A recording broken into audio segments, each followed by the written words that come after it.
recording, not because the episode has started, just because Reena said, you should have been recording. This is the funny stuff. Because I said, this could be the whole podcast, me trying to cover up. Oh, no, I just realized, like, the whole thing was to cover up the duct tape roll that's holding my mic up. But by me talking about this, like, and showing it at the beginning of the episode, defeats the purpose. But why not? Why not behind the scenes, right? Here we go. So, by the way, if you're not watching this on YouTube and you're listening as a podcast, right now I'm covering up a duct tape roll. Here we go. Say something so I don't sound like I'm talking. You can always edit it out and just use it for a promo clip. No. Well, I guess that just sounds like a lot of work. But you're the producer here, so I will take your advice. That's why we're here. See what's going on here. Actually, I listen to the James Altucher show, and he often just starts the podcast raw, just like in the middle of a conversation or whatever. But sometimes he's got a little intro saying, hey, we just talked to this guy and we learned so much. So it goes, actually, but even when he does that, it still goes into just random rambling. So that's fine. Okay. Well, you want it? Okay. Yeah, you know what? I'll just do some random rambling for a bit. So the reason this mic is like this, I've had this for like 15 years for my voice acting. And the little attachment that attaches it to like a tripod is sort of worn off. And I had two of them and they've both worn out. I didn't know metal wears out, but I keep messaging them. They're like, oh yeah, we're not in stock. It'll be months and months. And so I'm just holding this on to my microphone stand with a duct tape roll. But I decided to cover up with a little piece of paper. I drew my logo on 2 seconds ago and Reena likes it. So welcome everyone to... What's my intro? Welcome, everyone, to Spark the Genius. I'm your host, Spark the Genius, and I'm here to spark the genius within you. Is that a good intro? I like it. Okay. I was also thinking, because it starts to get confusing when you say spark the genius, is it the person? Is it the podcast?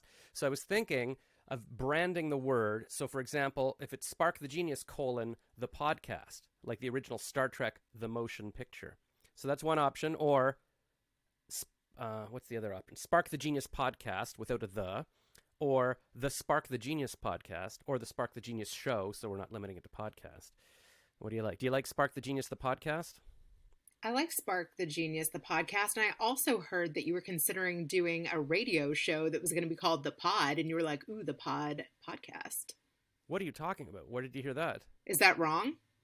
I think it was on, like, your episode with the digital nomad chick. Maybe. That does sound familiar. Oh, no, I was just thinking because I got a radio job offer and we were talking about that. Maybe I said that. Why would I call it The Pod? I don't know. I should listen back to my episodes and see what I was talking about. But why? I wouldn't call it The Pod. I don't know. I've been trying to come up with a name for years. I used to be called other things, and now I'm like, I like this name. I don't know. I guess Spark the Genius is good. I like it because it looks like a Watts lightning bolt, and Watts is my last name. Oh, that's true. It is lightning bolt. What I like about it a lot is that if you type the word spark as an emote, like on a phone, and the emoji comes up, it's a spark, but the spark is kind of like in the shape of an S. I mean, like it just works on so many levels. And then it kind of looks like a superhero thing, and it's visual. So when I was trying to come up with a name for myself, I was like, I want something visual that, you know, just lends itself to, oh, you see it and you know that's what it, like the Apple logo. It's Apple, but it's an apple. Like I don't like names where you have to, make like a Coca-Cola where you'd have to make the font all like the word itself isn't visual. I wanted to start backwards, and then I couldn't get like spark.com or anything. But so I thought, okay, I'm going to add something to it so I can own the .com. And then I thought also, what if I have a name that when you say it, it's actually useful? Like if you say your name John Smith, it's like that's not helping me. It's not a mantra or anything. But imagine if you had an inspirational saying like just do it or something, and every time you said your name, it's like a positive reinforcement. So if every time you say spark the genius, you're like, yes, I should spark the genius. I'm going to get up this morning and spark the genius. But it also works as like I am spark the genius, like a noun. But spark the genius, I guess within you it's the thing. But it's kind of like a genius idea. Like it seems to work on many levels. So that's why I'm with it for now. Who knows? Maybe I'll be like P. Diddy and change my name to Puff Daddy, or Snoop and Snoop Lion, and who knows if it'll keep changing. But this is what it is for now. And Watts is a good name. Yes. It's funny. My husband and I were just talking about it last night on like names that you can't name your children because your last name is Watts. And like, there's a very common Hebrew name, and it's Dikla, which I don't know if it's pronounced Dikla or Dikla, but that's like definitely a name we couldn't name our kids, like Dikla Watts. Why would Dikla Watts be worse than any, like, why? Let me think. Dikla Watts. Dikla Watts. Am I missing something? We just thought that poor child would be picked on. But why would Watts at the end of Dikla be any worse than just Dikla? Am I missing something, or are you just? I don't know. I guess We thought it wouldn't be good, and then Wait a I minute. liked the name Naomi, but obviously that one's been taken. I did use it, however, for my production company name, and I did Megawatts Productions, and then my husband has an LLC, and he did Zeta Watts. So those were some Wow. good versions of the name. So what is your full name? Like, if people looked you up, like Reena Friedman-Watts right? Because is I can what see I that go here. by. I didn't know if that was private. Okay, so Friedman was the name you were like born with, right? Exactly. You look like a Friedman, and then So I've been told. and then Watts is your husband Jewish? His mom is. So yes. Okay. So technically, and Technically, is Watts a Jewish name? I guess. we're making it Jewish, but no, it was not. Oh, right, because of his mom. Let me think. I don't know. We'd have to do some math here, but I've been listening to a lot lately. Oh, I guess conservative podcasts and stuff, and they talk about the controversy of like whether, feminists don't want to take their husband's name, they want to stick with their own whatever. But they talk about, well, even if you're keeping your own name, that's that's a man's name from that your mom took from your dad or whatever, or even if you go too back, like eventually you're getting a man's name. So the question is whether you want to identify yourself with your new family, with your husband, or if you want to identify yourself more with your old family. So that's kind of the question they're posing. The reason I kept my maiden name was because all of my film credits were under Friedman, and so I turned that into my middle name. I actually dropped Joy and added Watts. So it's Friedman is now my middle name. Right, so you'll still show up. If I'm looking for Reena Friedman, I'm going to find Reena Friedman-Watts instead of Reena Friedman. Yeah, because you don't want to, especially if you've put a lot of work into your career, you don't want to disappear entirely suddenly now that you've got a Watts. And yeah, adding Watts on it, it's almost like your Friedman, but even more electric. I'm adding the spark, baby. You just sparked the genius within your name. This is man, it's working on so many levels. So I should introduce you now that we're like 3 hours into the podcast. Today's guest is Reena Friedman-Watts, and she is like a producer, and that's it. That's my intro. I'm going to improvise an intro song here. That's what I always do. That I did once, and now I always do it. So I don't know how this is going to go. Let's see. Yeah, we're kind of in tune. So I'm just going to... Okay, so today's podcast is with Reena Friedman-Watts. Her middle name used to be Joy. But now she likes her new name lots. And she's a producer, and she used to work on the Jerry Springer Show. Okay, give me a word, like an improv word. Any word. Dikla. And she saved her kid from being called Dikla because that would suck. Yeah, there we go. I worked on that for 3 weeks, that song. So it came out well. So you were going to name your child, like, first name Dikla? We just thought that was like a name that we should. Yeah, no, use. you shouldn't. I've never met a Dikla in my life. I could introduce you to one. Yeah, it's actually pretty nice. Yeah. Oh, you do know a Dikla? Yes.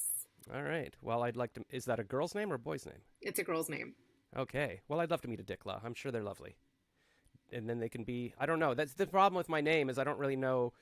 Like, is my last name the Genius? Is my last name Genius, middle name the? Like, if I get married, is it Dikla the Genius? Like, I don't know what happens.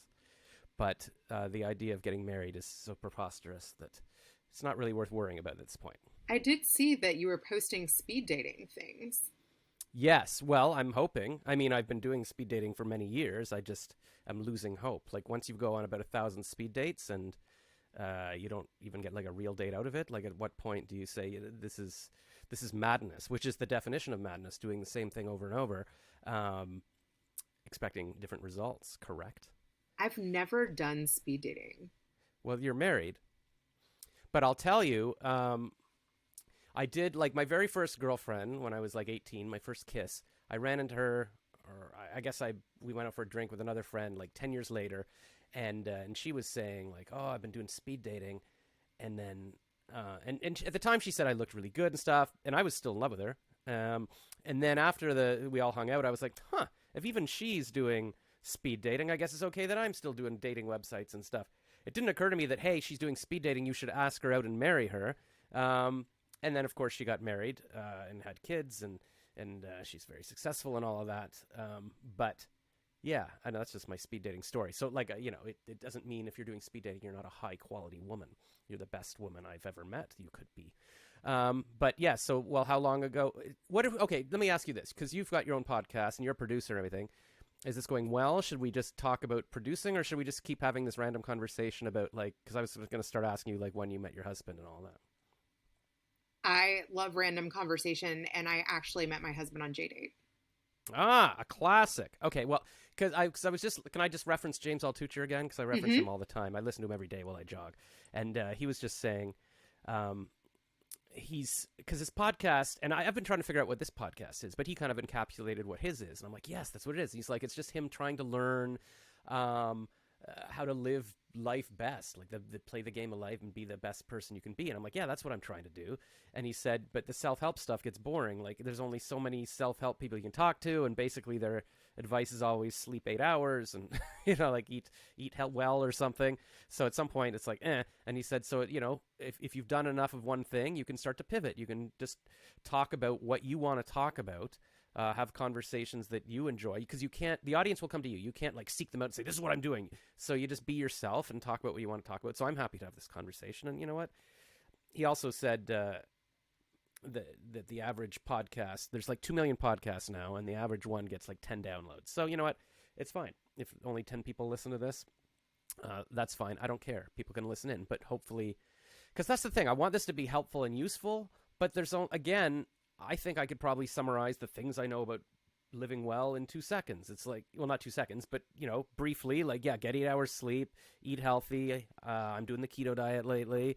You could talk about some ways to make money or whatever, but yeah, you don't need to do the self-help stuff. So just interesting conversations, and maybe we'll learn something along the way, or maybe this is just entertaining and people can kill an hour where they go for a walk.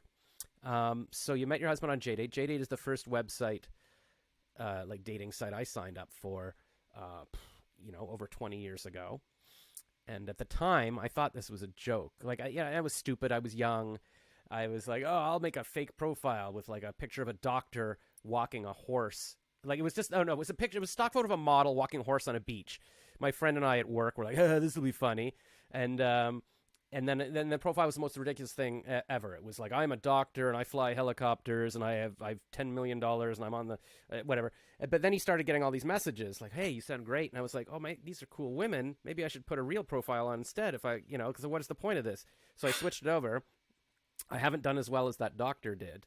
But, now that I think about it, I did meet some amazing women on there, like a psychologist that wanted to date me and this beautiful girl that we dated for like at least a couple of years, and I should have married her. But I was always afraid. I was always like, oh no, I haven't fully actualized myself yet. I can't get married yet. Who knows? Like maybe I'm supposed to marry Julia Roberts one day or something. Like I'm not ready. And then of course, it didn't occur to me that time passes and that this is your life, and now they've all got kids and whatever. So you obviously didn't make the same mistake. You locked and loaded on somebody on JDate. Well, too, I was 26 when I met my husband, and I did the dating thing for a bit. And he was so different than all of the other guys that I dated from LA. He was actually like in a PhD program at Berkeley. And I searched all of California. And what's really funny is that my profile said BUR for Burbank, but he thought it was BUR for Burlingame, which is like 45 minutes from where he was in the Bay Area. Okay. So I don't think either one of us like really took it seriously, but he did drive down from Berkeley to meet me, and we met like on Venice Beach.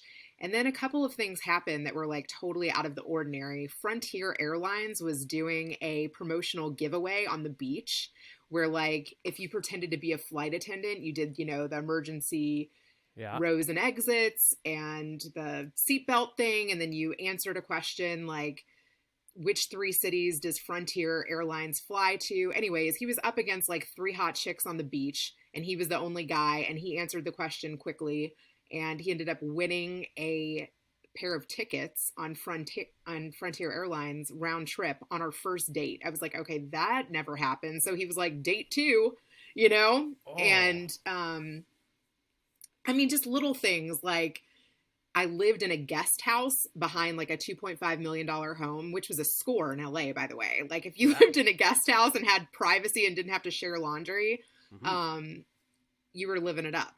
So he like came to my guest house and noticed that like I didn't have a lock on my door, and he was like from Texas and very into safety and like installed a lock. I think date two. And I was like, okay, Yeah. this guy is different, you know? Yeah, he's helping you out. He's being the man around the house. Right, right. And too, like I was kind of He was literally locking and loading on you. Yeah. exactly. I'm I gonna was lock this inching girl my down. way into like, wanting more out of my life. I had hit Right. 26 and I was like, I've worked on a number of shows and gotten my name in the credits, and why do I feel so empty? And so like I went on this like soul searching trip to Israel, and he was going on a trip to Israel too. So like we went on different trips to Israel, but I felt like our lives were kind of going in the same direction. And so I asked him like serious grown up questions, like, what do you want your household to look like? And he was like one of the first guys that didn't run the other direction. I was like, would you consider, doing Friday night dinner or Shabbos or whatever? And he was like, yeah, I mean, it was kind of like anything I wanted. He was like agreeable to. I was like, oh yeah, this guy's different.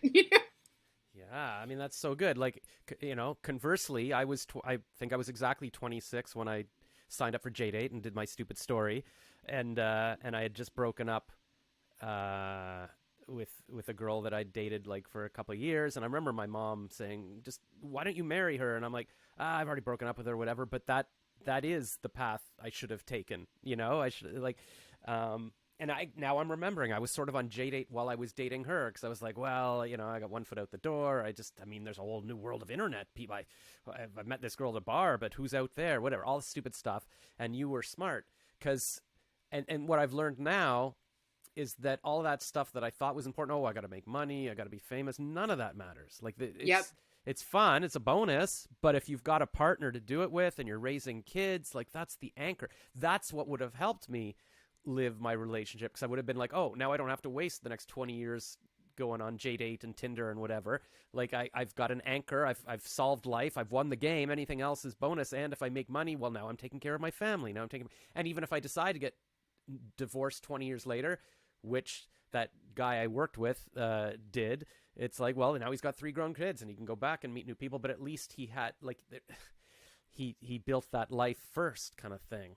So life passed me by. So I'm glad you did that all. I mean, that sounds pretty amazing. And you recognized it and he recognized it. Like there's people like me that think, oh, I've got forever. I just like meeting new girls. But smart people will be like, no, this one's pretty solid. Let's do this. Yeah. And he was 32. I was going to ask how So old he is. he So he was a was, late bloomer. I yeah, got lucky. yeah. Yeah. And And that so was like the he okay. So knew the right girl away. that the girl that I met on J-Date, um, like most of my girlfriends named Jen, so she was like the second Jen. But I was 32 and she was 24 when we met. I remember there was an 8-year difference, and we were like dated for 2 or 3 years, and I was like and I just but I mean it would have been ideal. Like she was gorgeous, everything I could want, red-haired Jewish, so we'd have little red-haired Jewish kids and all of that. And I just was like, nah, I don't know what. And then I spent the rest of my life looking for a red-haired Jew. Like it doesn't even make any sense. So yeah, so he was late, and that's the thing. And so I mean, I guess at 32, guys, a normal guy would start to think, oh yeah, okay, I've done the playing thing. Let's lock down let's put a lock on the door of a cute girl with a guest house. You know So what's crazy though? Like I would not, and I don't think he wouldn't have been ready had, I mean, this is my opinion, but yeah, had we met earlier in life, like Hmm. when I was married to my career for years, Yeah. like complete workaholic. Like when I worked at Jerry Springer, like I was Yeah. not healthy in a lot of ways. Like Yeah. Well, I'd already at 26, you already burnt out and had been working for too many years. it sounds crazy, but Yeah. yeah, somewhat that is true. Like I worked at Springer from 21 to 23. I moved to LA from 23 to 26. I worked around the clock. Like when I started, I was working 80 to 100 hours a week. I did not have time for any relationships. I was so self-centered and all about me. Yeah. But I mean, that's good that you. I mean, at least you didn't wait another 20 years. Like, I know so many women in their 40s or Oh 50s that yeah. are still like, oh my God. And now it's a panic. Now it's, at 26, it's, at least you sort of took the chance to be like, hey, because I keep saying, like, I talked to my friend Dennis, uh, who went to university with me, and I keep saying, "Oh, why didn't I marry like that first girlfriend?" He's like, "You were 18, you didn't know." Like, you can go back now and go, "Oh, why didn't I?" But I mean, I'd never even kissed a second girl. I didn't know at the time that this was the best girl I was ever going to meet. So you got to kind of live life a bit, and then go, "Oh, okay, yeah, yeah." So I'm glad at 26 you figured it out, and yeah, and because that's the thing. Maybe 3 years earlier, you wouldn't have. You would have met him and go, "Oh, no, no, no, I got to work. I'm not doing all this," and then you would have never, it would have moved on. So you wouldn't have made it, like, it kind of would have been hard to meet him again in 3 years and go, "Hey, I changed my mind." He'd be like, "No, no, no, I've already moved on." It's really crazy too because he was in the PhD program at Berkeley, and after we met, like 4 months, pretty much, I think after we went out for like 4 months, he proposed, and we got Smart. married like 4 months later. And then I left LA, left everything that I was doing there, and like moved up to Berkeley. I convinced him to take a master's instead of a PhD and get a job. Ooh, wow. And is that what he did? That's what he did. But the thing Yeah. is with that is that he really, I feel like, feels like he should have finished that degree. Like he feels like it's something that he missed out on. But now he's working for a company. He's played the corporate game for a long time, for the last 15 years, and he's worked for some behemoth companies. He worked in Silicon Valley. He's worked for GE, Cisco Systems. He's worked for a privately owned company. I mean, I married him without a job. I knew he was smart. I knew he was capable. I knew he was getting a PhD from Berkeley. So like, Yeah. and I had a nest egg, but you know, also he's enabled my career. Like I wouldn't have been able to launch this podcast, produce other shows, work Yeah. for big influencers, do so many of the things that I've been able to do because he watches the kids in the evening, or he cheers me on, or he has been my backbone. So That's it's yeah. funny because I just did my girlfriend, or my first girlfriend. Um, she's like really big in the government now, and I was on a Zoom call for a charity thing with her, and she was the special guest, and she was talking in the call about how it's so great to have a husband that takes care of the kids while she's away, and all this stuff, because like she has to travel a lot for work, and so yeah, same kind of thing. If you can find a husband that can support you on that kind of stuff. A lot of women complain like, oh, men are intimidated by smart, successful women. And maybe some men are like that, but I think that's ridiculous. I would love a woman that's doing her thing, and I'd be there cheering her and helping her and whatever. Ride those coattails. Hey, I just talked to a guy today who he got married too young.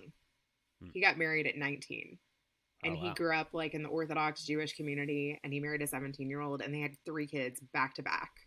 Mm-hmm. And they played, house for a little bit there, but they had no idea what they were doing. They ended up getting divorced. She dropped off the face of the earth for like 6 years, took the kids, really crazy. And then Yeah. he had to do a lot of healing work, as you can imagine.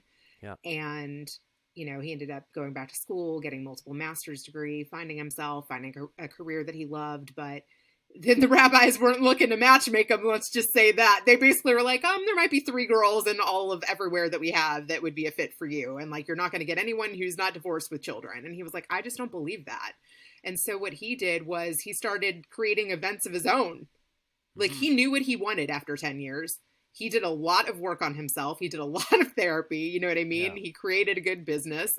He Yeah. turned his life around. He did end up reconnecting with his kids and wife after 6 years and paying child support and doing the right thing and all these things, right? Mm. But he grew up some. And he was like, Yeah. look, I know that my girl's out there. I know what I'm looking for now. We got really clear on that, and he Yeah. found her. So there's That's that. good. And why were the rabbis like, forget it? Like, because he already had kids, and women wouldn't want that? Older women would want that, but I guess maybe young. But why would women care that much? Like, especially for a man. Like, would you, say you're a young woman. If a guy's like, I've already got kids, would you be like, oh, I don't want to get on that train? I think women and men would prejudge you on that if they don't have any. Come on. I think when you're younger, I guess. Like, once you're older, everybody's He got was kids. 24 with 3 Yeah. kids. Yeah. Okay. With 3 kids. Yeah. So that's a lot, I guess. Yeah. And then women would be like, well, and I mean, the good question is, if you've already got 3 kids and you're 24, why aren't you with your kids? Like, what the hell are you doing now? Like, if you can't even commit to your wife and your 3 kids at 24, why would I move, like, become the same disaster? Yeah. Okay. I'm out of it too. So tell him I'm not dating this guy. I get it. Rabbis are smart. But he made his own thing. And that's the thing. Everybody's got their own story. Like, I had a friend, Phil, who was like a commercial director when I was writing commercials. He was 10 years older than me. And at 46, I was over at his apartment, and we were on JDate, just chatting with random women on our separate computers. And he started talking to this girl who was 26. And he said, check out this girl. I'm like, yeah, good luck with that. 20 years younger. She's really cute. But they were chatting, and eventually he went to Calgary to see her. And then she moved to Toronto. I never quite figured it out because her parents were very rich too, and he had a lot of money. He was rich, but it wasn't that she wanted him for his money, but they just got along. And then I emceed his wedding after a couple of years, and it was all funny. And he didn't film it. I wish he had filmed it, and I should have filmed it at the time, like with a camera or something. But he's like, oh, I don't want to film this, because I don't want to film the wedding because I'm a director. I'll just be too concerned with film. I just want to enjoy it. But then afterwards, he's like, oh man, I should have filmed your speech. It was so funny. So there's no record of it, but. Then I think they had 3 kids, and then, I don't know, I hadn't talked to him for like a year, like in person, and then somebody messaged me one day and said, hey, did you know Phil's sick? I'm like, what? And he's like he's dying. I'm like, what are you talking about? They're like, yeah, he's kind of in a coma now, but he might come out. And he came out of the coma for a little bit, and he called me, and I recorded the phone call just because I wanted a record of this to hear his voice and stuff. And he's like, yeah, I woke up, and the rabbi's above me, like doing... I'm like, well, Rabbi, what are you doing here? He's like, well, I was doing last rites. And he's like, oh, that's ridiculous. But then like a week later, he died. He had like liver cancer. Oh my God, that's awful. And so like at 52, I guess. I thought he was a bit younger, but yeah, 52. So like, finally spent his whole life, even in his 40s, he was renting an apartment that was really cheap and stuff, but he had millions of dollars. And then so he finally, like with one of his girlfriends, she was like 25. I think he rented a fancy, like a house, and they decorated it. And then he bought a house, and then that girlfriend was cheating on him. Partly because he introduced her to this whole sexual lifestyle, and she was like a Seventh-day Adventist, so some kind of really religious thing, and then that backfired, and then which actually happened to my other friend who got divorced. Like he wanted to take his girlfriend to swingers clubs, and then she wound up liking a guy at the swingers club and left him for that guy. So yeah, don't introduce your women to things that you can't control. Is the lesson there? But it doesn't usually work out well. No, it's always like, I remember I watched a movie when I was like a teenager, and it was on like late night TV or something. It was about a guy that really wanted to have a threesome with his wife, and so they finally got another woman, and then I for some reason this burned into my memory, and like he leaves the room and he comes back and the woman's still with the other woman, and they're just going at it, and he's like, I guess I'll make a sandwich. Like he couldn't compete, and then she just wound up like always dating this woman or something. And again, yeah, like don't men want it one way. They're like, yeah, I just want to be able to sleep with a million women, but you can't like anyone. Anyways, what was my point there? Oh yeah, I guess it's the point, like everybody's got their own journey, right? Like he'd finally, because he was like Mr. He had a BMW, very sophisticated in the city, always going to the finest restaurants, but he moved out to this girl's city, like living in the country, and had a farm and a truck, and everybody's like, I can't believe Phil is like a farmer. But yeah, I died at 52. Like so you never know, I guess. Everybody's got their path. Like you can say, oh, I got married too young or too old, or I guess you just keep living. But the thing, like on this podcast, James Altucher show, they were just talking about why we're genetically, like why we age. Because it used to be, you'd have a kid at 13, and then at 26, your kid would be 13 and have a kid. So now if you're still alive, you're taking food out of your grandkids' mouths. So basically at 26, you start declining and people age and then they die. Like there was no evolutionary advantage to living forever, I guess. So, I mean, even 13 used to be normal to have kids. Like, so I am from Kentucky, so my grandmother was 41 when I was born. Wow. Oh, when you were born, right? So I mean, that's the thing. And that, because like I've met a lot of women these days that are like early 40s and then they're like, oh yeah, I've got my grandkid. Your grandkids, wow. Which I mean, it doesn't happen to everybody, but I remember when I was 20, I was talking to my friend Ben from high school, and he's like, yeah, 27's the time to settle down. I was like, 27? That's like, it seems so old or whatever. But now I look back, I'm like, yeah, you'd have your fun, and then you lock it down. Because I never did the math, like to say, okay, if I have a kid at 27, I'm 27 years older than my kid. So when they're 27, I'll be 54 or whatever. Or if I have a kid at 27, at 37, they'll be 10. At 47, they'll be 20. Like a normal human being. Like my parents had me when they were like 25 or whatever. That's like I never sat down to say, oh, well, you know what? At 40, I'm dating a girl. Like if I don't lock it down, like am I going to spend the next 10 years looking for someone? Like what is the plan here? Like at this point, you've dated hundreds and hundreds of women. What do you think you're looking for that? Or is it just the joy? I remember I went to a therapist once because my girlfriend was like, go to a therapist, figure out why you can't commit to me. And the therapist was French, and she was like, why don't you, maybe the joy you get from staying on these dating apps and meeting, why don't you try going on LinkedIn, like networking for your job? And maybe you'll get the same rush. And I was like, yeah, maybe, but I didn't do it. But now I realize, yes, of course, that would have been more exciting to me. I'd love to network. Like I like meeting people and always be working towards something. But it didn't have to be always looking for a date. Like so I could have said, yes, lock down the family, check. And now work on messaging people with your screenplay or messaging people. So I wouldn't recommend trying to date from LinkedIn. That's like a thing not to do. No, my point was it's not. Instead of dating, use LinkedIn to network business wise, like people to interview for a podcast, and then that way you get the satisfaction that you're getting from always trying to date people, but you can commit to your girlfriend. Are you looking? Like for a woman? Yeah, I mean, yes. Tell me what you're looking for. It doesn't really matter what I'm looking for. I think I need to make myself a better person first, and then I mean the problem is the older you get, the options are less, like I mean if I'd married my girlfriend when I was 18, you're both smart, you've both got potential, like it's amazing, you both have kids, you can grow a family, right? When you're older like me, like I'm 49 now, like well, you look younger. Yeah, so and thank you, most people say that, but it doesn't really count for much. Like how do you feel like you need to get better? I don't know. Well, okay. So here's how it works.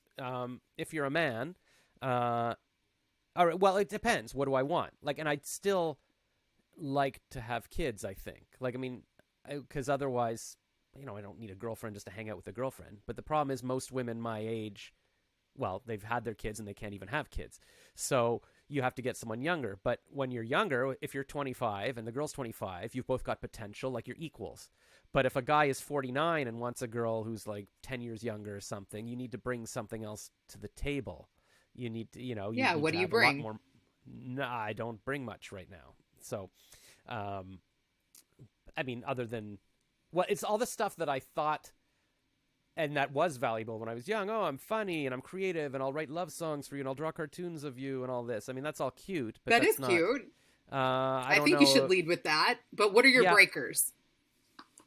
What, like, you mean what? What are your absolute no's? I don't know. It used to be like smoking. I don't want a girl who smokes or even used to smoke, and I broke up with girls for that. I used to smoke. Yeah, well, I haven't my whole marriage though.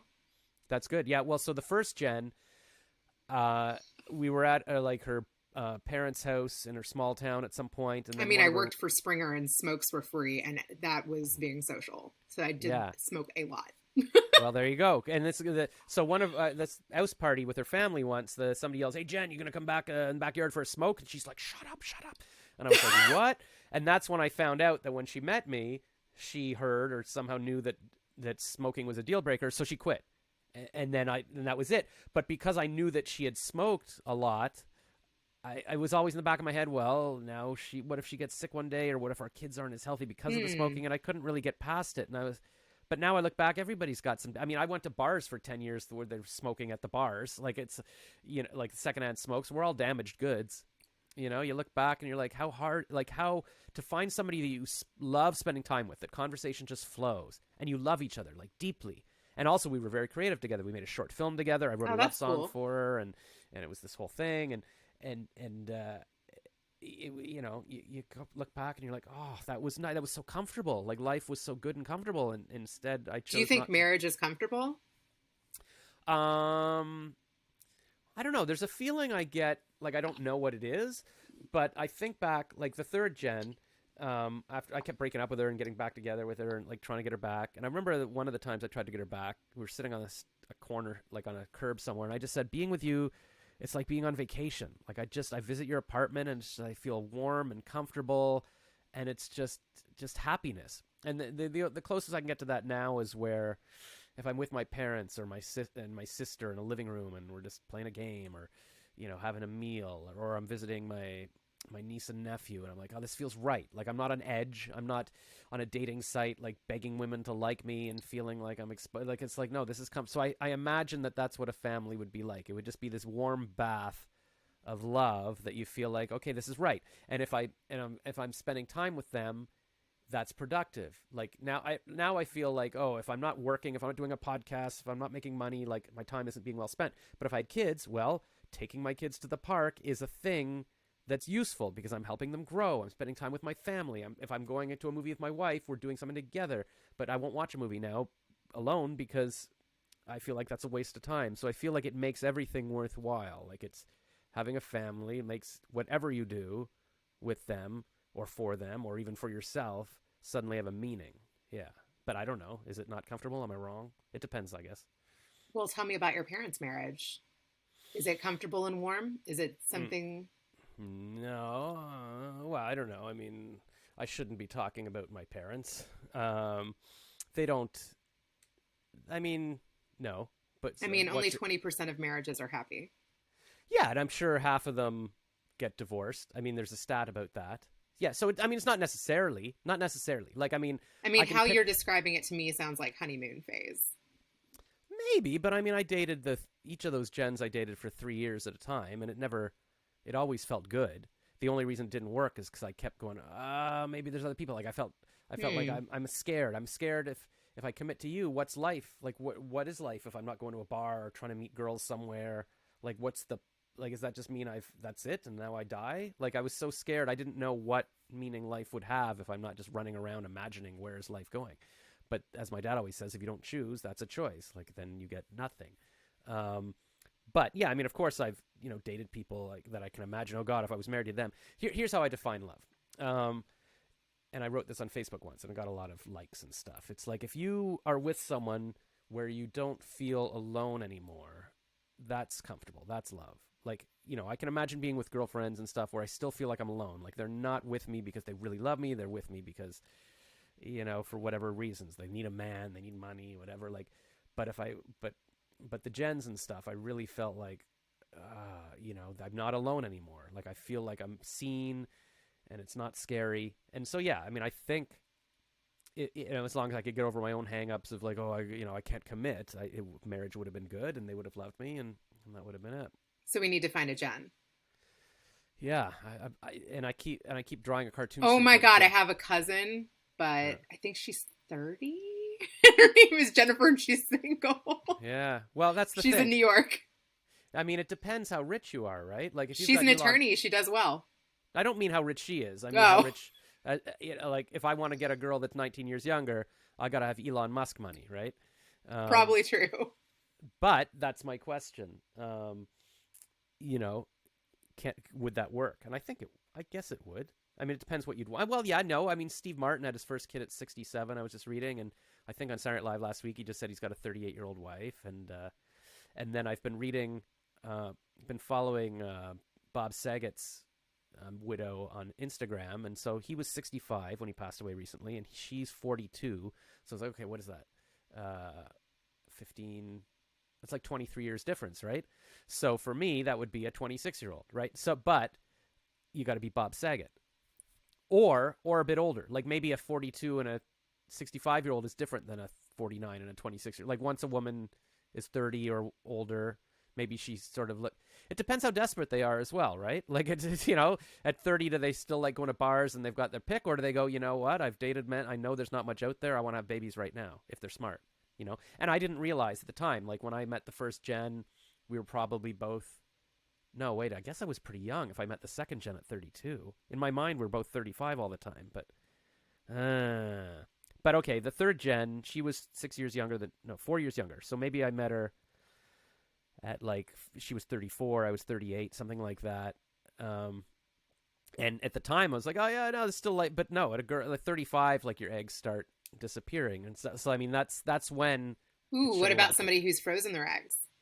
Yeah, I mean, they say that. I mean, there's a lot of that. And then it always comes down to the question of, well, but is the wife young enough to take care of the kids? All this nonsense. I don't know. I mean, in the end, I just want someone to not feel alone with, and I feel like we could figure out what to do.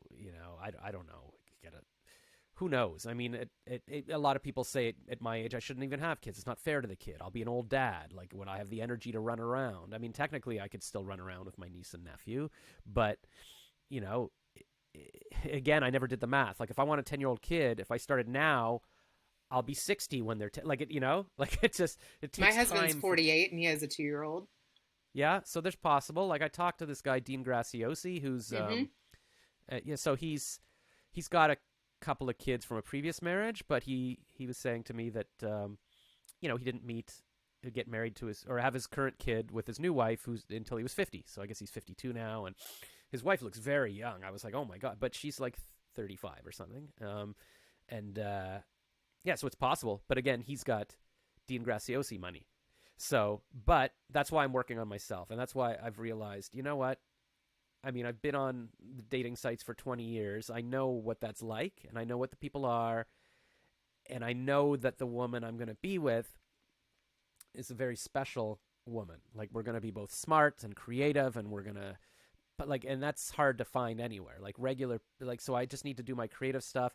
It's like even James Altucher was just saying in terms of the podcast, the benefit of doing a podcast is that you're expanding your circle. Like, more people are hearing you, the right people will listen and then reach out to you. So in work wise, but I think it might happen in terms of dating as well. Like, the person I'm going to Oh, meet, yeah. and that's how I met. Actually, that's how I met third gen. Like, I was in the art. There was an article about me in the newspaper about. Actually, I was being interviewed about an environmental dating site. No, it was about how do environmentalists meet women, or meet their true love, and this was about, and I was saying, oh, it's hard to meet another environmentalist. It was kind of that thing. And she saw the article and she's like, oh, but this guy's just looking for a girlfriend, because she's a big environmentalist. But she was like, oh, he's just looking for a date. But then a year later, there was another article about me, about how I walk around picking up litter everywhere. And two of her friends called her and they're like, did you see this guy in the paper? Like, he's just like you. He picks up garbage and stuff. She's like, this guy again. Okay, I better email. So she emailed me and said, it's a fan letter. And we met for dinner. And she drove to the restaurant, but she didn't tell me that. She hid her car because she didn't want me to know, because I'm like, oh, cars, they're bad for the environment. But yeah, we sat down and boom, like for 3 hours, just talking nonstop, like just flowed. And it's like, and that was right. And it just, and then, but I just assumed at the time, like, oh, yeah, another girl, I'll never see her again. So eventually she called me again. She's like, you want to get together? I'm like, okay. And then years later, she was like, so if I hadn't called you, that would have been it? I'm like, yeah, I just never expect anything to happen with anyone. She's like, well, good thing I contacted you again. Like, she was almost thinking, well, if he doesn't call me or email me, I guess it's over. But I was waiting for her to do it. So the best women I've been with have also been the ones that pursued me. And I know they say a man's supposed to pursue a woman, but at least in my case, I find that no, if the woman at least expresses interest and picks me out, they're more the one for me than me trying to find someone who's kind of not interested unless I beg them and beg them and beg them. Like, I don't understand that whole thing. But again, So that's good to make note of, too. yeah. I actually had a real life 40-year-old virgin on my show. And after man the or a show, a man. Yeah. Although after the show, I had a 41-year-old woman reach out to me that was interested.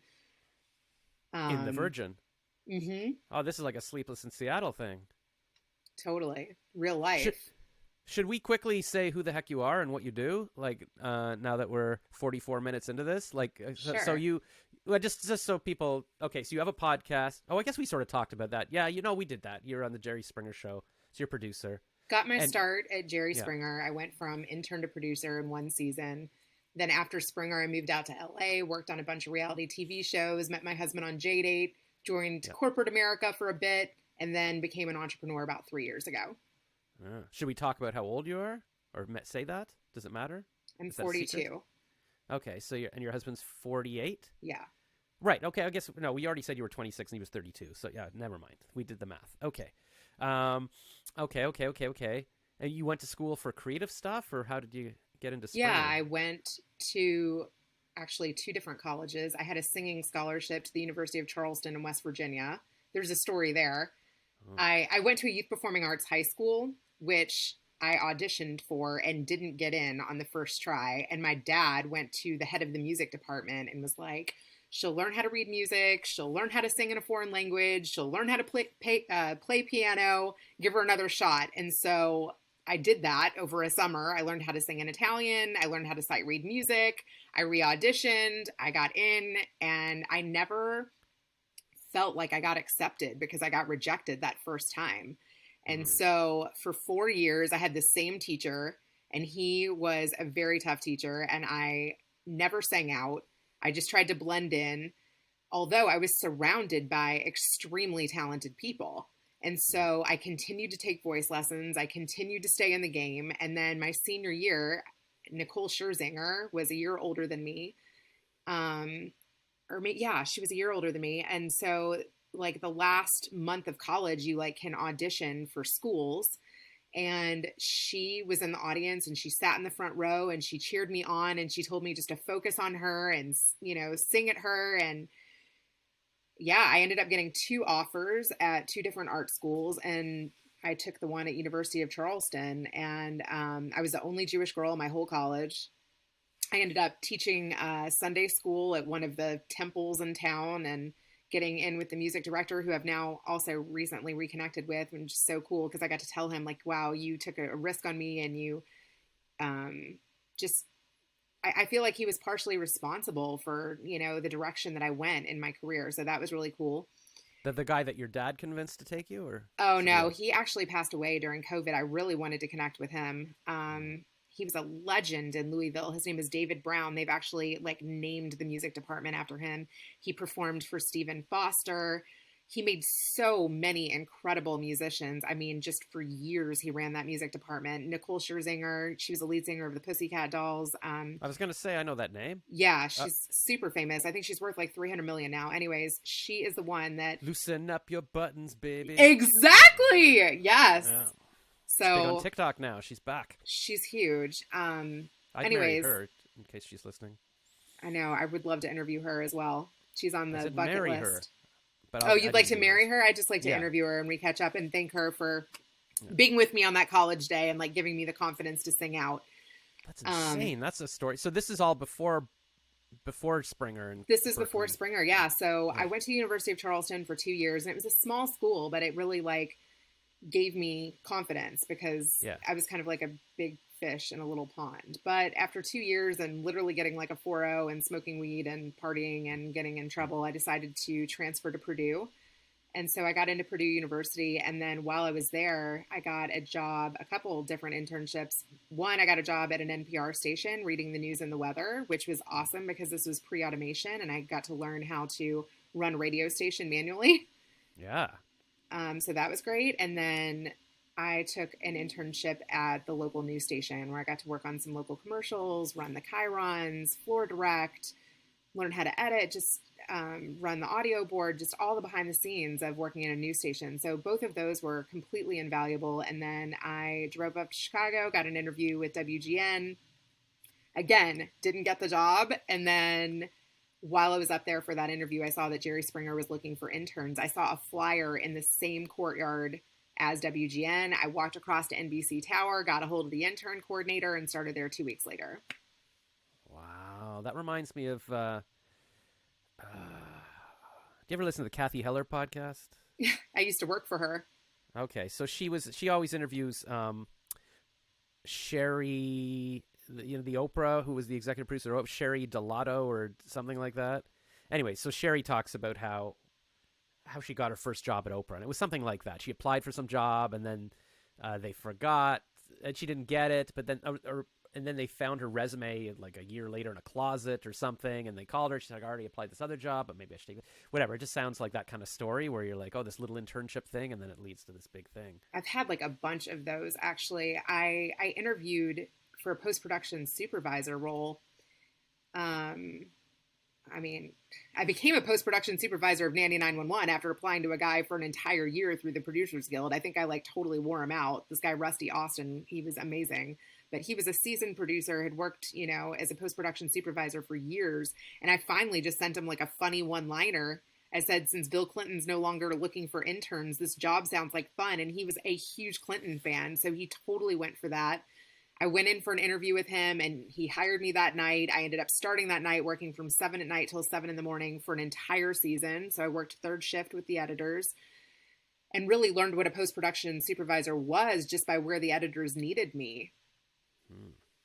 Yeah, it's. I mean, this has been. It's funny. Like you lived the life I should have lived. Like I always wanted to be in radio. Like when I was working my first advertising job, I was sending like cassette tapes to radio stations. I did that too, an air check tape. I made one of those. Yeah, like I went to it, and again, I think I contacted like a morning show or something, and they said, "Well, show us what you can do. Like go out and interview kids. Like ask them about the teachers' strike or something." So I brought a tape recorder with me and I went to the mall. But I stupidly, that jerk that I think it was his idea to sign up with a fake profile on JDate, he also said, "No, it'll be funnier if you act like the kids are on strike." And so I asked all the kids, like, "Why are you on strike?" And they're like, "I'm not what?" And whatever. So I sent this tape to the station, and they were like, "This is just kind of mean-spirited. We don't think you're a good match." And I was like, "What?" Like, and I was like, it wasn't my idea at all. And so I never got into radio. And then when I was 27, I messaged this morning show, and I said, "Can I come by?" And the host in Toronto, Humble Howard, was like, "Yeah, come by." And I don't remember why I didn't. I think I was like, "Oh, it's too early in the morning," or just something stupid. And I just never pursued it. And then I wound up talking to him 10 years later through somebody at my work, and I mentioned that, and he's like, "Why didn't you ever come by?" And I'm like, "I don't know." And he's like, "Well, you're too old now. Like at 40, you're not gonna, what are you gonna do? Like go work in a small town, work your way up for 10 years? I'm like, And then I talked to him a few months ago because I apply for radio jobs all the time, and finally I got an offer basically in the Arctic. And they were like, "Come here, you can be our morning show host." And it's like, it's a town of 5,000 people. And I was like, I don't know. And partly I was just scared because I was like, I'm going to be 50. Like they wanted me to commit to a year. And I didn't know why. I figured out later that they were afraid that they actually thought I was really good and I would just go to Toronto or somewhere bigger soon. And they want me for at least a year. They don't want to have to look for somebody else again. But I was like, I'm going to be 50 in a year. Like, is this my life? Like, am I ever going to meet a woman in the Arctic? Like, I was just so scared. So I didn't take it. And I talked to Humble. And I said, "What do you think of this?" And he's like, "Well, you're not, what's the point? I mean, you could blog about it. Like you could do a podcast about it." Oh my God, I totally would have done it. Yeah. I actually interviewed for a radio station not that long ago. I think it was 2007. It was after I tried corporate America for a bit. I was like, I should just go back to like my media roots. Like that's what I enjoyed doing. And I went for this interview downtown Chicago, and it was for an associate producer role at one of these stations here. I don't even remember which one. It's funny. It kind of reminds me of the story that you were just saying about how you tried a story because they want you to tell a story. Yeah. Yeah. So I interviewed with this woman and she was like, "Okay, now, yeah, come up with an example of a story that you would tell on the show." And on my way to the train, I ran into this chick and she was holding a sign and it said, "Pregnant, homeless, need a new pair of shoes and a new pair of pants, just got hired at Sonic." I was like, shit, I need some new shoes too. Excuse me. So, now we're going to get demonetized on YouTube. I'm just kidding. So I took her across the street to an Old Navy that I saw, and I bought her a pair of shoes and me a pair of shoes. And I said, "When you wear yours, you can think of me. And when I wear mine, I can think of you." And I sat down and listened to her story, and it was horrible. First of all, she had like a fresh scar on her face from like an abusive relationship that she just got out of. Both of her parents were dead. She left a kid behind with like the abusive ex. I mean, crazy story, right? And she got knocked up in Grant Park by somebody homeless. Like she totally got, like raped in the park. I mean, all of her IDs stolen, the worst story. And I literally took a picture of me with this chick and our new shoes, bags, and I sent it to the news station. And I was like, this is a crazy story. Yeah. And I literally got no response from That's it. the news station. And plus, like, during the interview, I think they told me it was like $15 an hour. And I was like, I got to take the train every day. I've got 3 kids. You're paying me $15 an hour. I got to join the Writers Guild. I was like, heck no, this isn't worth my time, right? Like, maybe if I was just starting out. Right, it's not the money. But anyways, I post this story on LinkedIn. about what happened and how, Yeah. sometimes if you give to others when you yourself are in need, good things happen, right? But only if you post about it on LinkedIn. That's what you Right. said. I Yeah. got like 50,000 views on the post, Yeah. zero response from the radio. And I was like, what in the heck? But Well, then too, I started realizing, I was like, oh, this is what my audience wants from me. This is mm, the kind of story that touches people's heart. And so then I really started posting differently on LinkedIn and started understanding that audience better. yeah. I mean, that's what James. I don't talk about this guy like he's my wife, but whatever. He keeps I'm gonna saying that. tag him in this. Yeah, please. He followed me on Twitter, and I'm like, what? Like, why? I don't know why. But he keeps saying that like he was a financial writer, Mm-hmm.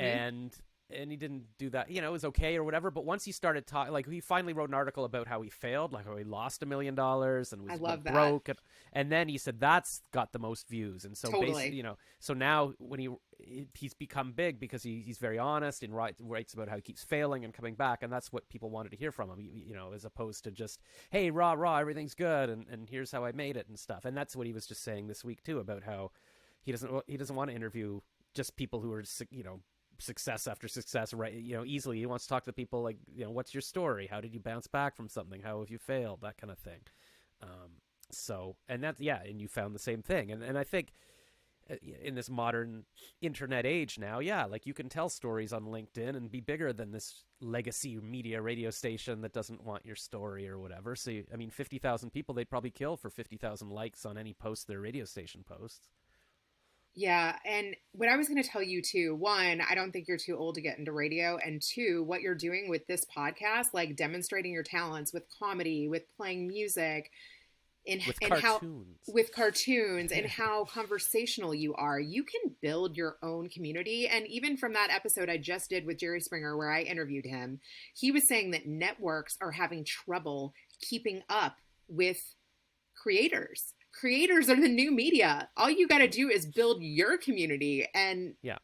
No, yeah, that's what I realize now. Like, Joe Rogan's the example of that. Everybody keeps saying that's why yep, he's always attacked by CNN and stuff, because they would kill for his ratings. People want to totally. listen to him, and a lot of times I just need to get out of my head that, well, why didn't I do this 20 years ago? Because the internet didn't exist 10, 20 years ago. Like I started when I was 20. I was in a play in university. I answered an ad in the paper, and I was in this play, and I drew a little cartoon on the card for the director. And this woman in the play was like, "Hey, I like your cartoon. That was very fast and nice. I'm hosting this community cable show where it's called Garage Sale. People call in and they buy and sell things. Like it was the Craigslist before, So she's like, you can sit beside me and do a cartoon. So people would call in and say, I'm selling a couch, and I'd be like, shh. And then after she takes all the information, she's like, and what do you got, Josh? Oh, well, here's Bert and Ernie sitting on the couch with Frankenstein, whatever. And then people would start calling in and just saying, I just want a cartoon and stuff. And that's what I had to do back then because there was no internet. That was the only way to be seen. But people would call the station and say, my wife and I are doctors and we don't watch community cable, but we tune in for this Josh guy. It's so amazing. And then, a girl met me at the subway station once because based on what I was saying, she figured out the direction I would be taking home. And, that was the original internet, right? There was no other way to reach someone. And I keep saying, well, why didn't I pursue? But I did what I could at the time. I sent out VHS tapes to apply to be a DJ and stuff. And I was never going to be, I started going bald when I was 18. So I wasn't like a young, I didn't have the look for MTV or something. Like it was kind of a struggle. But I always thought, even when I was like 10 or something, I remember a girl in class going, my dad says you remind him of Woody Allen. And I'm like, well, who is Woody Allen? Like, what is this? But he looked exactly like me when he was young. Like we were, red hair, Jewish, glasses, so I always thought that's who I am. And like when I feel bad about getting old, I go, you know what? Larry David is still doing it and stuff, and he's cool, and people like running into Larry David. And then it's always in positive enforcement to hear like somebody like you say something like this. Like the other day, last month, I commented on some guy who just showed up in my Instagram feed. I think he's like 60. He's like this really fit black guy who's like an actor in LA, kind of like, I don't know what. He's like a lot of exercise stuff, like how fit he is. But he looks like he's pretty big. Like he does a lot of TV shows and stuff. And I left a comment, and he's like, I just watched a few minutes of your reels about, actually your 30-second thing about your keto diet. Like I was filming shirtless videos of me showing here I am fat, so that we can chart my progress. And he's like, you are amazing. Like at 49, you can still do it. LA needs people like you. You're so personable. Like even in 1 30-second thing, your personality is so good. I'd love to be on your podcast. Like all that kind of stuff. And I just need to remind myself of that. And even, when I was talking about how when I'm with my family, I feel comfortable, or I imagine that's what wedding, like even just doing this interview now, it comforts me, right? Because there's so much negativity out there. I'm like, who do I know?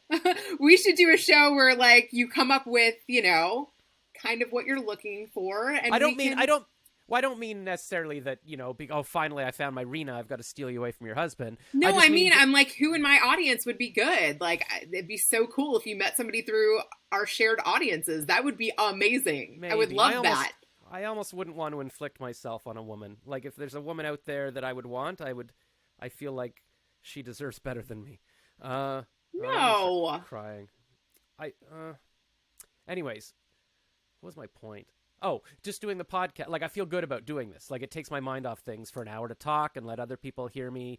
And so that's why, yes, I should be doing this. I enjoy it. And, yeah, I mean, even when I hosted talk radio in Toronto for a bit, I guess I was 35 or something at the time, and I didn't pursue it. They switched program directors, but people were calling the station and emailing and saying, you know what, I like I like this guy better than the host, the regular host. Like I was filling in and stuff, and they would like, and so that was touching. They said, I like how he talks about how he picks up litter. Like I'm blind and I pick up. One of the callers said, I'm blind and I take my recycling out, and it makes me feel good to know that you're recycling and stuff. I don't know. I love reaching out to people, and I don't want to feel like I'm too old to do that. I feel like I want to be like, you know what?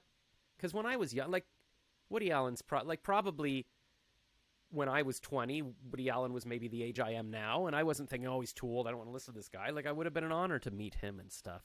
And this is probably not something to put all my eggs in this basket, but on the James Altucher show the other day, he interviewed Tony Robbins and this other doctor about anti-aging and stuff. And the stuff they said, like even that you can do now with stem cells and everything, it's amazing. But within 5 years, the medicines are going to be unbelievable, like anti-aging medicines. And they've talked to 2 respectable scientists separately who say that within like 11 to 12 years, we'll hit longevity velocity where, because right now, for every year you live, science advances the average lifespan by a quarter of a year. But within 12 years, they'll be advancing lifespan faster than you're living. So theoretically, you've escaped. You could live forever. Like if for every year you live, if they advance years by 2 years, so I mean that gives me a little bit of hope. Like it's just like, okay, do stuff now, because in 10 years you'd be like, oh damn it, like I'm gonna live another 50 years. I should have been, as Gary Vee would be saying, it's like you got so much time. Like there was a comedian I just saw on Instagram Reel. He was just like, impression of Gary Vee, and he's like got his hat on and everything. He's like, yeah, caller, how old are you? I'm 17. Yeah, F you. Okay, that's great. All right, next caller. It's like, and that's basically sums up him. Like anybody he talks to is like, why are you, you're young. Shut up. And so I try to watch people like him he's like in his 40s, but younger than me, but him or Dean Graciosi or Tony Robbins, people kind of my age, because it's depressing if you just look at young people. You want to see people yourself doing things. Speaking of James, I mean, he didn't get into comedy until he was 50, right? Yeah, he was just saying today on his podcast that, because he was, the one I was listening to today, he was interviewing Brian Keating, this physicist that they check in on every time, and Brian was saying he just turned 50 this year, and he just started podcasting a year or so ago, Brian. Now he's like number 1 in the science category. Yeah, so that's huge, and James so Brian was asking James, like, what... Tag him in this too. Oh, yeah, I'm for sure. The trick is... You could tag James and maybe he'll see you, but if you tag somebody, slightly less famous, then maybe that person will respond, kind of thing. So I've got some famous people I've got to draw cartoons of that have responded, so you'll be seeing those. Oh, cool. Brian was asking James, like, if the pandemic, like, is there anything different that you're doing now that you wouldn't, like, maybe, because it kind of, the pandemic made everybody realize, it compressed things. Like, it was like, whoa, like, life is finite. Like, what do I really want to be doing? And, like, and James said, yeah, like, a lot of things that would have happened in 10 years, they happened in 2 years. And so James was saying, yeah, like, I don't do comedy anymore. I kind of was like, like he did it for 6 years. He bought his own comedy club, and he's like, because when the pandemic started, he was touring through the Netherlands or something doing comedy clubs, but now he's not really interested in that anymore. But he's glad he did it. What was my point? Oh yeah, late bloomers. I mean, that's his whole book, right? I discovered James like maybe a year ago. Skip the line. Yeah, I was watching a webinar for like I don't know what it was, like a podcast conference or something, and he was talking about this Choose Yourself book about how it's like, you know what, you can do anything with the internet these days. I decided I'm going to design a logo, and I made my own line of pajamas or something, and I was just like, there's a guy who understands that I just want to keep doing different things and stuff. And so I took out 3 of his books. I didn't read them. They've been returned. I read Skip the Line in like 2 days. Yeah, my mom saw them lying around. She's like, you've had these books for 3 months. I took out Marie Forleo's Everything is Figure Outable, and then I took Choose Yourself, Skip the Line, and he had some third book that I was like, I'm going to read all of these, and so I guess I should still. But maybe he'll just come on my show and tell. I mean, I could almost hear his voice. Like he's like, what you know what to do. You could read more self-help books, but like and I think that's the thing I could sum up. Like if I was going to do an advice show for people, almost everything would come down to what to do. The genius is within you. Just spark it. Like do it. You know that you should be going to bed at 9 o'clock, getting 8 hours sleep. You know what to eat healthy. You know that if you want to do something, just do it. If there's somebody you want to talk to, drink water, take vitamins, sleep. Yeah, the exercise, and then just in terms of even getting ahead, it's like it's not complicated. Email someone. If you want to start a podcast, watch a YouTube video on how to do a podcast and just do it. And that's how I started mine. Like I researched podcasts for 10 years. Like I was, I took a day-long podcast workshop, all this, and I still couldn't figure out how do you get a podcast on iTunes. And then just before the pandemic, I was like, you know what? I'm just going to take the audio from this rant I just did about the new Indiana Jones movie, and I'm going to sign up for a podcast hosting service, and I'm going to follow these. How do I get this? It took me 2 days to figure out how do you make a file, how do you put a picture up. But even the YouTube videos I was watching, they were obsolete, and they were only like 5 months old because iTunes changed over to Apple Podcasts. So things keep changing anyways. So you could spend all your time. I remember I was reading an article once about indecision because that's been sort of the central issue with my life. And it was talking about how even if you make a decision, you can never know if you've made the right one. Like you'll never know. So you might as well just do something. And also things change. Like by the time you decide on the perfect stereo, because you've been researching it for 5 years, technology is different. None of your information means anything. So there's no point in going like, what's the perfect podcast? It's like podcasts might not exist in 2 years. Like just do whatever it is now, become the Vine star because it's going to be TikTok in a month. Like it doesn't matter. And, in a way, I wish I had made it big younger because it feels like, say you want to be an action star like a Schwarzenegger, you need to start when you're young so that you can still do them later because people are nostalgic for you and they know you. Like you wouldn't start as an action star at 70. And then I was interviewing, I don't know if you know Mark Breslin. He founded a comedy, he's I don't Jewish, know him. but he founded a comedy chain in Canada called Yuck Yucks. So that's where Jim Carrey was discovered. He discovered all these big people. And I interviewed him as part of a charity Zoom call recently. And I said, by the way, do you think at my age I could? He's like, no, because it would take you 15 years to find your voice and to get discovered. And so there's no point in even. I'm like, okay, I don't agree with Yuck Yuck. No, look at Brian Keating. We just mentioned him. Exactly. Look at James Altucher would say, no, skip the line. That's ridiculous. Yeah, heck and also, yeah. I mean, even conversely. Against his own statement, there's this woman in Ottawa, Sharon. Is her name Sharon? I can't remember her name. But she just won the Yuck Yucks contest at age 52, the summer contest, and she didn't start until like 2 years ago and took the same classes I've been taking and stuff. So what's he even talking about? I got 3 years on her. Also, things happen so fast. Even just during at the very beginning of the pandemic, there was that woman who was lip syncing to Trump speeches or something. She sort of knocked them out and stuff. Yes. And then within 2 months she got huge and she's got a talk show in LA. And, of course it helps to be a young, attractive woman or whatever, but that definitely helps. Yeah. But I mean, of course it helped. But I remember, okay, so here's something. I don't know, like 15. I say everything's 15 years ago. I feel like it all is, but whatever. So let's say 15 years ago, I was in LA. I was shooting a commercial I wrote. And a producer said, here, talk to this guy. You'll like him. David Steinberg. So he used to fill in for Johnny Carson like a lot. Like he's a really big comedian. He's got a TV show where he interviews all the greats like Seinfeld and whatever. He's like this legendary comedian. And somehow he talked to me on the phone for a bit. And I said the same thing. I said, I don't know how I'm going to make it on YouTube. At this point, I'm 35 or something. And I'm like, I don't know, I'm too old. Like, there's this woman called Script Girl on YouTube.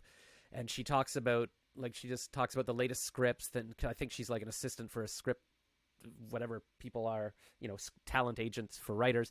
But she just goes crazy cleavage. Like, just, it's all cleavage and her talking about script stuff. And he's like, okay, so find a hot girl to sit beside you or whatever, like what, you don't have to be the hot young girl. Like if you've got, and that's why I keep thinking too, like there's always another hot young girl, but to be interesting and smart and creative, I'm not saying those girls can't be that as well, but and make her name Jen. Yeah, and make her Jen and just marry me. Yeah, and that's the thing. Like if I met another Jen, I'd feel bad. Seeking like, Jens that want to be a co-host with the long-term goal of getting married. The stupid thing is I had those. I mean, the first Jen, we made movies together. Like, and then the third Jen, I'm ready now. Yeah, I know. Like, I haven't had sex in 10 years. And really? Well, not literally, but it feels like that. Like, I haven't had that girlfriend for 10 years. And we were going to do a show called Josh and Jen Go At It, like a saucy name, but we'd be on the bed just arguing about politics or whatever. It was so good. Damn, you had something there. I had it. And she's got, and I'm still pining away 9 years later now. I remember on my 40th birthday, I didn't invite her because I was like, I don't know, I might pick up at my birthday. Like, what was I thinking? And that was it. I remember that's it. Like, if I'm not inviting her to my birthday party, and she would have been... You're like, if we're both not married by 40, remember? Yeah. I mean, she was 36. This was it. I'd broken up with her and gotten to bed, like, over and over and over for 3 years. I wrote a song to woo her back and all of this. Like, it was all... She was... I mean... And that's I'm so sad that I left that, but you just can't keep going. Like tag her in this too. No, she will not. I have reached out over the years, like every now and then I'll send an email or memes, or try to add her to Instagram and nothing. Like she's blocked me. She's gone. Oh no. Because, I mean. Because what's the point? Like, I mean, she really, really wanted kids and everything, and she met this guy who loves her and committed, and who knows how many she's got. But that's it. And this woman I used to do... Okay, so I met this woman in stand-up comedy class, and we started little YouTube shows. This is before you could do more than 10 minutes on YouTube, so if we'd ramble for 15 minutes, we'd have to do it in 2 parts. Like, I'd have to cut. It's all ridiculous. But I introduced her to Jen, and Jen was just obsessed with this woman. She said, she's so funny, she's whatever. And then other best friends. And then I'm out of it. But the other 2 Jens, like the second Jen, she's responded a couple times, like, oh, hey, how's it going? But I don't really know what's going on. I saw her at a coffee shop a couple years ago, and I thought she was ignoring me. And so but then she's like, oh, you should have said hi. And I was all embarrassed because I was fat at the time. And still fat, but I was more fat. But and then the first Jen, we had a fight about Israel on Facebook. Like she's... They're all the Jens are Catholic high school teachers, except for the middle Jen, who's Jewish. But she was posting about those poor Palestinians. I was like, whoa, hold on. I was trying to explain exactly what's going on in Israel, and then I just removed her. I was like, and then I was like, why? That could be a decisive, I know, but divisive conversation. But I know I mean, we were already broken up anyways. It was still nice to have her on my Facebook, and she's a good person. I don't think she was anti-Semitic. Wanting to bear my Jewish children. But I guess they wouldn't have been Jewish. But anyways, I finally got her back. Like, I mean, not back, but she added me to Facebook again. So we talked once or twice, and it felt very comforting because at least there's somebody out there who, I mean, I stupidly lost her, but, I do know I forget what the point of that was. Why did I go on this tangent? There's Jens out there. I had the Jens. I had all the Jens. I would have had 20 years of Jens, and now we'd have little Josh, like Sparks or whatever, like Jens and stuffs. And anyways, I don't want to put this out to the world like, oh, please, a woman. Like, it's like, I just want to be the best person I can be. I want to help people out there, and maybe that'll give me the same comfort instead of like selfishly, like, I'm going to find a woman and make her be my wife. It'll be like, you know what? I'm here to give advice to people. Young people, old people, I'm here to help everybody. spark the genius with me, or whatever. If I come up with a new name, I'll help you make your good life, or whatever Oprah would say. Live your best life. But there seems to be a whole, like, you know Kathy, and you know her sister?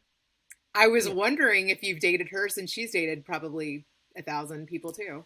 Yeah, we have not dated. I have had people message me asking, "Do you know this girl?" I'm like, "Yes, I know the girl." I can't even remember how we started talking. We've talked on the phone and stuff. And it's funny because I mean, she does sound like if we were going to find me someone, she's like a She's frozen her eggs. podcaster. She what? She's frozen her eggs. Right, exactly. She's frozen her eggs. She's a comedian, like an actor. She makes Yep. funny TikTok. Like she's basically the female me. She's a singer, all of this. Yep.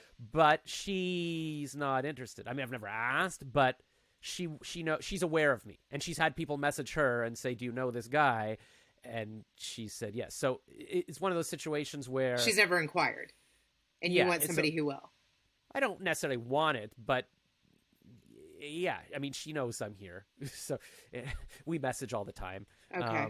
So if she was interested, and that's fine. I want somebody like who would be like, "Oh my God, We should hang out. Yeah, exactly. I shouldn't have to beg. And then But maybe and then she feels like that. Yeah, but she will have to beg because that's what I'm. No, but I think we talked on the phone for an hour once and stuff, and actually because she was trying to set me up with. No, yeah, I think what we talked about. Some woman messaged me, saw me like in a singles group, and then texted me, and it just sounded like she was fake. I was like, "Can we video chat? Like, you sound..." And she's like, "No, I don't have any internet." I'm like, "What do you mean you don't have any internet?" And I'm like, "Oh, I'm in the desert." I'm like, "You're in the desert? Like, what? Okay, you know what? You're another fake weirdo." And then she's like, "All right, well, you're screw you. You're not trustworthy." But I could see that somehow I figured out that she was like mutual friends with Kathy's sister. So I messaged Kathy. I'm like, "Can you just tell me this person's real?" She's like, "Oh yeah, no, she's real. And right now she's in the desert in Israel and there's no internet." I'm like, "Oh crap." And then so her sister messaged her and said, "Listen, it was just a misunderstanding. Spark, it was like, he didn't think you were real." And she's like, "Well, I just don't want to be with someone who's not trustworthy and stuff." I'm like, "Well, that's ridiculous. I mean, you should have to blindly trust someone on the internet with some weird..." But also, she says, "I wasn't interested in him anyways. I was thinking about him for another friend of mine." Whatever. The whole thing, and now that I've told this story, I sound like a petty jerk that I'm probably ruining my chances with every woman on earth. But yeah, so I've been around there. And then there's Randy Zuckerberg. Do you know her? Yep. Yeah, so you're kind of all that same... You're all around, in the same age range, like Jewish girls who love musical theater and podcasting. It's Yep. like, there seems to be a type of that thing. I wonder why that is. I don't know. I don't know. I Well, guess Jews- it's the time that we were in. Yeah, and Jews are creative and Yeah. smart, and I mean, maybe it's racist to say that, but I mean, we outperform. When I first moved to LA, I was like, "Oh my God, the first place I've lived where it's cool to be Jewish, my people." I was That's the like, thing. I'm leveraging that. Yeah, well, I mean, whenever I've been in LA and I like look at Starbucks and everybody's literally on their laptops working on a screenplay, and I'm like, these are my people. They're creative. Like, it's a whole city of this. Totally. And then also of the Jews, like in my city, there's no, there's a couple of Jews, but if you're Jewish, you go to LA, you go to New York, you go to Israel. And then I remember being in Israel going, "Oh my God, everybody's Jewish here." Like, there's no feeling bad about being Jewish. Like, they're just all like, just weird. I wrote this book when I was a kid called Alfred the Ant, and it was about an ant who wanted to make friends. And I guess I can spoil it because it's 42 years old. But at the end, he, so he's going around trying to make friends, and he's like, goes to the mommy, and mommy almost puts a piece of cheese on him, and goes to the daddy almost steps on him, and then the little boy puts him in a jar. So he escapes, and he goes out to the wood. No, actually, he goes outside. And some other ant said, or somebody tells him, "Listen, you got to go out to the woods. You'll be happy." He's like, "Really?" And he goes out to the woods, and there's like millions and millions of ants. There's ants everywhere. Now he's happy. He's with all his ants. So I don't know. I don't know if I need a million ants, but I guess that's kind of like that. You go there, and it's like everybody's like you. Like, that's nice. It does feel different. I know. The first time I went to Israel, and they're like, "Welcome home." I was like, "Oh my God, this is awesome." Yeah. But that's almost a bit cultish. It's like, oh, now do I have to stay, or I'm not a good Jew? Like, what do I got to do here? I don't know. Both of my sisters stayed. Yeah, I mean, I can see. And I always joked around, like, how when I was in New York and I saw these hot Orthodox chicks walking around with these just fat, ugly guys, Not That's that a I'm thing. Yeah, okay, so all right. And then I just thought, oh, that's how you do it. Like if you're, if these Orthodox girls need an Orthodox guy, there's only so many of those. So I thought that's why I went on JDate. I thought at least, if I'm on some website that's for everybody, I've got nothing. But if a woman needs a Jewish guy, there's only so many. So maybe I can outperform and get a better quality person who needs somebody like me, The right? thing is, That was is that the Orthodox ones, like very few go on that site. They probably go no, on that like the oh, Frumster and like, no. And I'm sort of half joking. but Like I'm that's not gonna funny and true. Yeah. So I was just, I mean, the just being Jewish was my realistic thing. But Angle. I was like, yeah, but I was like, if I could be a really Orthodox, then I could get a hot chick. But I mean, I don't know how I would fake that. And I don't really want to But would live you that life. entertain that? Like, what if there was an Orthodox girl that was kind of like rebelling a little or rebelling and wanting to go back, but like wants somebody who would keep Shabbos? Yeah. I mean, I guess that's the thing. Like, I mean, when I've been with the Gens, I've realized, you know what, whatever they're into, I'll do that. If they really like cooking, I'll cook or baking or whatever it is. So I guess if I met some girl and it's like, wow, we really get along. And because I've always been Mr. Science. Like, I don't care about religion or whatever. But now I find it in the same way that I've realized how comforting family is now. Religion's kind of comforting. Like, I don't really care about being Jewish, but Jewish is kind of like it's your community. Like, you've all had Hanukkah and Passover together, and like you've got this thing in common with each other. Even though I've met a bunch of Jews that are jerks, like it doesn't mean we're all good people. Like that jerk I used to work with, he's Jewish. But uh, but there's still some comfort to that. So it's like, you know what? Fine, we'll keep Shabbos. Like I listen to the Ben Shapiro show every day, and I'm like, he talks about he doesn't do stuff on Sabbath and stuff. I'm like, sure, why not? Like it's a code of life. On the other hand, in my elderly wisdom, I don't want to waste time doing anything that's not productive or that I don't want to be doing anymore. Like it's almost like I shouldn't read Skip the Line because I should be spend an hour doing a podcast. Like James Altucher was saying. It's funny that the big spoiler here is that James Altucher doesn't exist. I am James Altucher. No. He was saying that like people are like, oh, I don't have time to write a book. Like, how do you write books, James? He's like, well, if you don't watch Game of Thrones, you've gained 183 hours. Like, like you could do. It's like, so would I want to actually spend my time? Probably, I don't have a lot in common with, somebody who wants to spend all our time doing whatever people do on Sabbath. I don't know. On the other hand, I wouldn't want to limit it, so who knows, right? Like I've kind of learned, because I used to try to push people to be like me. Like I was really into the environment and really stressed about that. Like the second gen would pick me up at the park and ride, and I'd be all mad because everybody is idling their cars, and I'd be like in a bad mood. And she's like, I can't live like this. And now I'm like, why was I trying to force, or, like the first gen had all these books in her trunk. And I'm like, why are we driving these books around to this wedding like that we're going to? It's going to be extra weight. You're wasting gas. And I made her move the books out of the thing. But now I'm like, why was I trying to change her? Like, just enjoy who they are. Don't impose yourself on people. Like That's a build, really important thing about marriage. yeah. Truthfully. And now I'm like the yeah, fact that you get that now is big. I don't want to change them because I want to enjoy who they are. Yep. Like I want to be like, it's like Star Trek, like the prime directive. Don't interfere with the culture, because then who are they? Like, do I want to be with someone who just, folds her clothes like I do, or all this stuff? I used to get in so many stupid fights with like first gen. Like she wanted her air conditioning blasting, and I'm like, this is a waste of energy. We should just leave it off. But now I realize, first of all, that the colder it is, the better you do sleep. First of all, and who cares about the whatever global warming I was trying to stop and stuff. It's like, let her have her air conditioning. Like, just enjoy that that's who she is. And that's a cute little, like, I don't want to change anything. I almost wouldn't want to date a woman just so I can observe from afar and just see exactly who she is naturally. Like, I don't want to affect it. But that's ridiculous, of course. But hopefully I could. It just totally reminds me of like my husband telling me to shut off the treadmill because it's a energy waster, or like to unplug things or to turn off lights, and some of those, like if it's the treadmill and it shines a bright light and is going to wake up a child, or if it's a big energy sucker, and right now, God, the gas is like how much, so what I mean, like it makes sense. Funny, though, but I've like trained myself to do some of these little things that annoy him. Trained yourself to do them to annoy him? No, because they do annoy him. Like, I do shut off the treadmill. Like, sometimes shut off the lights. Like, little things that he's commented on. I'm like, okay, if that's not that hard to fix, but other things I'm like, no. Yeah, no, stick to your guns, because I I ruined so much of my life. Like being like I used to. Idlers bothered me so much. I would make a handmade flyer, like saying "Stop idling your car; it's bad for the environment," and I would hand them out everywhere I go. And like one time, I put them on a truck, and a tow truck driver chased me around. And Oh but my then he, God, too bad you don't have footage from that. That's awesome. yeah. But then what happened? I think I emailed the cable company and told this story, and then he emailed back and said, "Listen, I'm the guy. I feel bad. I read your flyer. I thought you were just like vandalizing my. And you're right. I shouldn't have been idling." So some people changed, but yeah, like I used to. Okay, so speaking of going on a trip right away, the first gen won a trip from the shopping network or something, and they were sending her to LA for 2 days, and I went with her, and she's like, "I want to take you." Like we had just met, but she's like, "I don't." Like I'm afraid if you hand out your idling flyer to cars, we're gonna get shot. Like you can't walk around LA with your flyers. I'm like, okay, so I tried, but it was really hard. But now I'm like, what? What was my problem? Why was I trying to tell third gen don't drive your car? It's like I loved your car. Oh, and Jan was the very first, not the first, but like the one my mom was like, why don't you marry Jan?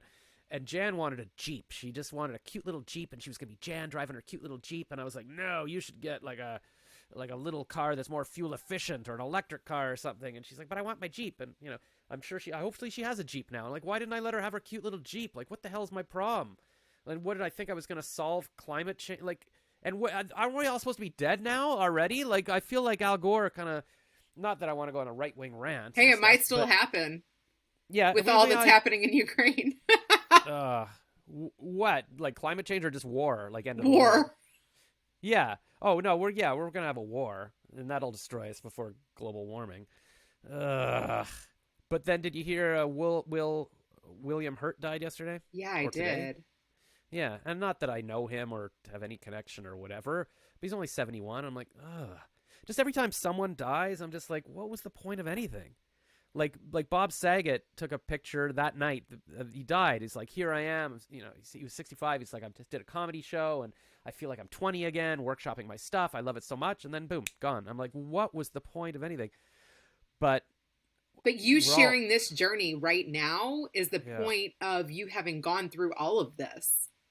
And that's what I try to do too. Like, and I noticed that's what Tony Robbins does.